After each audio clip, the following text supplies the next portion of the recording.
আপনি যদি গাভী গরু অথবা ছাগল পালন করেন, তাহলে এই ইন্দোনেশিয়ান স্মার্ট নেপিয়ার ঘাসটা আপনার চাষ করা উচিত। কারণ এই ঘাসটা হাই প্রোটিন সমৃদ্ধ। গাভী গরুকে খাওয়ানোর কারণ হচ্ছে এই ঘাসটা খাওয়ালে আপনার গাভীর দুধ বৃদ্ধি পায়। অন্যান্য ঘাসের সাথে পরীক্ষিত এই ঘাসটা আপনার গাভীর দুধ বৃদ্ধি পাবে। আর যারা ছাগল পালন করেন, অন্যান্য ঘাস লম্বা হয় অনেক বেশি, কিন্তু সেটা ছাগল খায় না। এটা একটা সমস্যা। ব্যক্তিগতভাবে আমিও যখন ছাগলের খামার শুরু করেছিলাম, তখন ঘাসের সমস্যা ছিল। তখন আমি এই স্মার্ট নেপিয়ার ঘাসটা দিয়ে ছাগলের খামারটা পরিচালনা করেছি।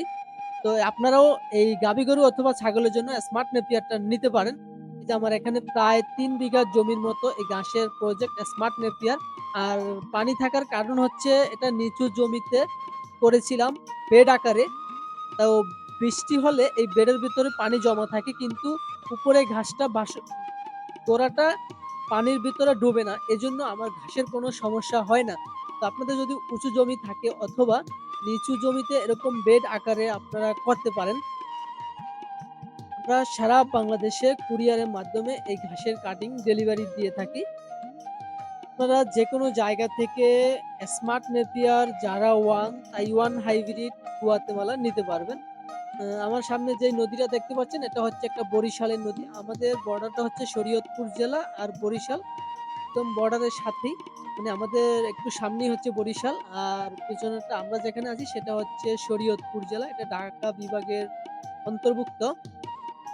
নদীটা পড়ছে বরিশালে, আর আমাদের ঘাসের প্রজেক্টটা হচ্ছে শরীয়তপুর জেলাতে।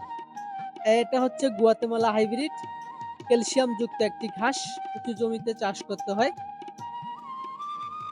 আপনারা যদি উঁচু জমি থাকে, ক্যালসিয়াম যুক্ত ঘাস চাষ করতে চান, আপনারা এই গুয়াতেমালা হাইব্রিড ঘাসটা চাষ করতে পারেন। এটা প্রচুর পরিমাণ হয়ে থাকে। তো কাজের ফাঁকে খিদা লাগার কারণে কিছু সময় খেয়ে নিলাম। পাশাপাশি এই যে এটা হচ্ছে আজকে আমরা ডেলিভারি দিব গুয়াতেমালা ঘাসের কাটিং এবং চারা, দুটোটাই ডেলিভারি দিব। সেজন্য মূলত এখানে কাটা হলো গুয়াতেমালা ঘাসের চারা ৫০০ পিস, এবং কাটিং ৫০০ পিস, চারা ১৫০ পিসের মতো ডেলিভারি দিব আজকে। এবং ১১,০০০ পিস তাইওয়ান হাইব্রিড ঘাসের ডেলিভারি আছে। সেগুলা আজকে মূলত রেডি করা হচ্ছে।